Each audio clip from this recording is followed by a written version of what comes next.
Capítulo 22. O bônus hora.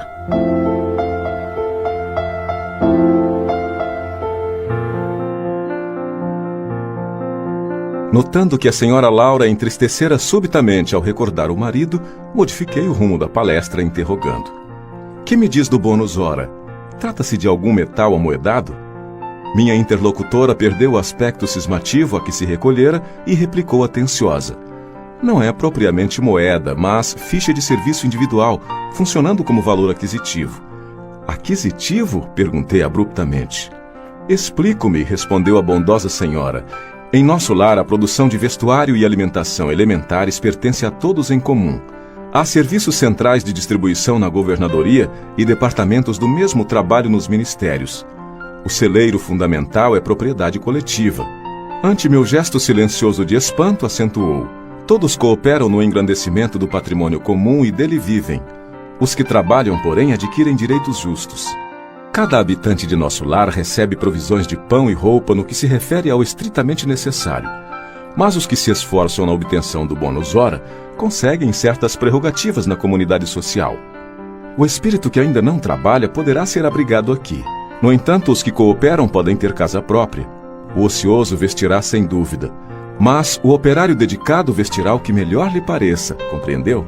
Os inativos podem permanecer nos campos de repouso ou nos parques de tratamento, favorecidos pela intercessão de amigos. Entretanto, as almas operosas conquistam o bônus hora e podem gozar a companhia de irmãos queridos nos lugares consagrados ao entretenimento ou o contato de orientadores sábios, nas diversas escolas dos ministérios em geral. Precisamos conhecer o preço de cada nota de melhoria e elevação. Cada um de nós, os que trabalhamos, deve dar no mínimo 8 horas de serviço útil, nas 24 de que o dia se constitui. Os programas de trabalho, porém, são numerosos e a governadoria permite 4 horas de esforço extraordinário aos que desejem colaborar no trabalho comum, de boa vontade. Desse modo, há muita gente que consegue 72 bônus hora por semana, sem falar dos serviços sacrificiais, cuja remuneração é duplicada e às vezes triplicada. Mas é esse o único título de remuneração? Perguntei. Sim, é o padrão de pagamento a todos os colaboradores da colônia, não só na administração, como também na obediência. Lembrando as organizações terrestres, indaguei espantado. Todavia, como conciliar semelhante padrão com a natureza do serviço? O administrador ganhará 8 bônus hora na atividade normal do dia, e o operário do transporte receberá a mesma coisa? Não é o trabalho do primeiro mais elevado que o do segundo? A senhora sorriu à pergunta e explicou. Tudo é relativo.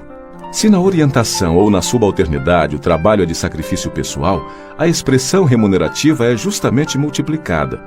Examinando, porém, mais detidamente a sua pergunta, precisamos antes de mais nada esquecer determinados prejuízos da terra. A natureza do serviço é problema dos mais importantes. Contudo, na própria esfera da crosta é que o assunto apresenta a solução mais difícil. A maioria dos homens encarnados está simplesmente ensaiando o espírito de serviço e aprendendo a trabalhar nos diversos setores da vida humana. Por isso mesmo, é imprescindível fixar as remunerações terrestres com maior atenção. Todo o ganho externo do mundo é lucro transitório. Vemos trabalhadores obcecados pela questão de ganhar, transmitindo fortunas vultosas à inconsciência e à dissipação. Outros amontoam expressões bancárias que lhes servem de martírio pessoal e de ruína à família. Por outro lado, é indispensável considerar que 70% dos administradores terrenos não pesam os deveres morais que lhes competem e que a mesma porcentagem pode ser adjudicada a quantos foram chamados à subordinação. Vivem quase todos a confessar a ausência do impulso vocacional, recebendo embora os proventos comuns aos cargos que ocupam. Governos e empresas pagam a médicos que se entregam à exploração de interesses outros e a operários que matam o tempo. Onde aí a natureza de serviço? Há técnicos de indústria econômica que nunca prezaram integralmente a obrigação que lhes assiste e valem-se de leis magnânimas à maneira de moscas venenosas no pão sagrado, exigindo abonos, facilidades e aposentadorias. Creia, porém, que todos pagarão muito caro a displicência. Parece ainda distante o tempo em que os institutos sociais poderão determinar a qualidade de serviço dos homens. porque para o plano espiritual superior não se especificará teor de trabalho sem a consideração dos valores morais despendidos. Essas palavras despertavam-me para concepções novas. Percebendo-me a sede de instrução, a interlocutora continuou: o verdadeiro ganho da criatura é de natureza espiritual, e o bônus hora em nossa organização modifica-se em valor substancial segundo a natureza dos nossos serviços. No Ministério da Regeneração temos o bônus hora regeneração. No Ministério do Esclarecimento, o bônus hora esclarecimento. E assim por diante. Ora, examinando o provento espiritual, é razoável que a documentação de trabalho revele a essência do serviço. As aquisições fundamentais constituem-se de experiência, educação, enriquecimento de bênçãos divinas, extensão de possibilidades.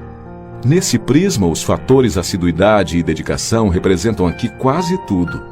Em geral, em nossa cidade de transição, a maioria prepara-se com vistas à necessidade de regresso aos círculos carnais. Examinando esse princípio, é natural que o homem que empregou 5.000 horas em serviços regeneradores tenha efetuado esforço sublime a benefício de si mesmo. O que despendeu 6.000 horas de atividade no Ministério do Esclarecimento estará mais sábio. Poderemos gastar os bônus hora conquistados. Entretanto, é mais valioso ainda o registro individual da contagem de tempo de serviço útil que nos confere direito a preciosos títulos. Semelhantes instruções interessavam-me profundamente. Poderemos, porém, gastar nossos bônus hora a favor dos amigos? Indaguei curioso. Perfeitamente, disse ela. Poderemos repartir as bênçãos de nosso esforço com quem nos aprouver. Isso é direito inalienável do trabalhador fiel. Contam-se por milhares as pessoas favorecidas em nosso lar pela movimentação da amizade e do estímulo fraternal. A essa altura, a genitora de Lísia sorriu e observou: quanto maior a contagem do nosso tempo de trabalho, maiores intercessões podemos fazer. Compreendemos aqui que nada existe sem preço e que, para receber, é indispensável dar alguma coisa. Pedir, portanto, é ocorrência muito significativa na existência de cada um. Somente poderão rogar providências e dispensar obséquio os portadores de títulos adequados, entendeu? E o problema da herança? Inquiri de repente. Não temos aqui demasiadas complicações, respondeu a senhora Laura sorrindo. Vejamos, por exemplo, o meu caso. Aproxima-se o tempo do meu regresso aos planos da crosta. Tenho comigo 3.000 bônus hora auxílio no meu quadro de economia pessoal. Não posso legá-los à minha filha que está a chegar, porque esses valores serão revertidos ao patrimônio comum, permanecendo minha família apenas com o direito de herança ao lar. No entanto, minha ficha de serviço autoriza-me a interceder por ela e preparar-lhe aqui trabalho e concurso amigo, assegurando-me igualmente o valioso auxílio das organizações de nossa colônia espiritual durante minha permanência nos círculos carnais. Nesse cômputo, deixo de referir-me ao lucro maravilhoso que adquiri no capítulo da experiência, nos anos de cooperação no Ministério do Auxílio. Volto à Terra investida de valores mais altos e demonstrando qualidades mais nobres de preparação ao êxito desejado. Ia prorromper em exclamações admirativas, referentes ao processo simples de ganhar, aproveitar, cooperar e servir, confrontando aquelas soluções com os princípios imperantes do planeta, mas um brando burburinho aproximou-se da casa.